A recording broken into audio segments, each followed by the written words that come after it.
My mother and I never speak about my father. I grew up thinking she hated me because I reminded her of him. She would snap every time she pictured him through my eyes, and her lens could never see past the part she refuses to flesh. Beg. But I'm an old gallery of my father's painting. We've used the dust from his memory to bury ourselves in forgetting. Her tears have watered the grass that grows upon this grave. Brave are the elders, exhuming his remains and hiding his collage behind my eyelids. They frame their hollow words of conviction behind my back. He looks like his father. But my mother raised me to never talk back.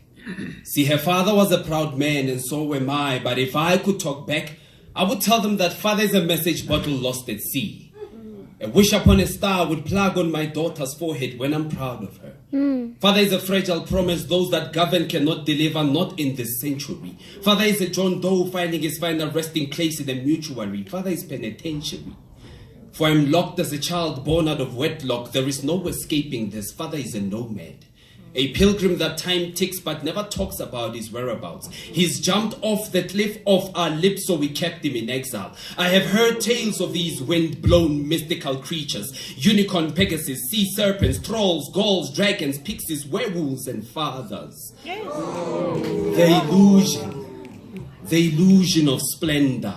Cinderella men that vanish at midnight's mishaps, leaving glass children hostage and hostile at doorsteps. They would be cradling fantasies of fathers that will return with bags full of time to atone for time. But many a man will walk through this door, claiming space in the name of his absence. My mother has said vows to silence. We've both turned a blind eye to this striking resemblance. They say the son will carry the sins of his father. I'm trying to sprout my wings, but her heart is heavy. We visit his tombstone every time we look at me. The mirror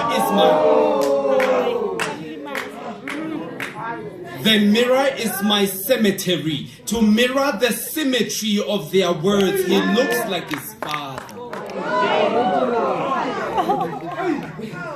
But the further time moves away from him, the farther these fairy tales just become forgotten tales. Prince Charming will never return to kiss the sleepy mother from her living nightmares. She keeps teaching me how to count, myself amongst the lucky ones, because somewhere out there, there is a man just behind the door in masonry, a three-headed dragon, dragging the women and children into his arson and misery. His house is on fire. He's known to hold everything but himself back. The neighbors are listening but playing dead like possum. Another is a gardener picking young girls' flowers before they could even blossom. Forget about what you see in the movies and posters. Our children have begun believing in real monsters. These mystical creatures you call father have driven themselves into extinction and spat in the face of creation. On the seventh day, God was resting, tossing and turning over the becoming of the unbecoming. Pray to the graffiti painted in the stars for signs of the second coming. To father these children who choke on their fathers' names and their mothers who cremate memories by bursting into flames. But I have learned to roll down to the peak of to roll down from a peak of a peaky mountain that grows apple trees, where the clouds hide our fathers' faces between silent words like apostrophes, and they will build libraries of ancient future war stories of how our mothers have soldiered on. Their hearts' wastelands, landmines were built upon, exploding into tears every time a bastard child is born. The smoke signals galaxies to return to human form and draw these fathers into images of great kings, great men are from. But where I'm from, our mothers have become fluent at not speaking about our fathers. And this spitting image will never heal the silence that plagues the room. Because bastard children are walking grievance letters not known addressed to whom.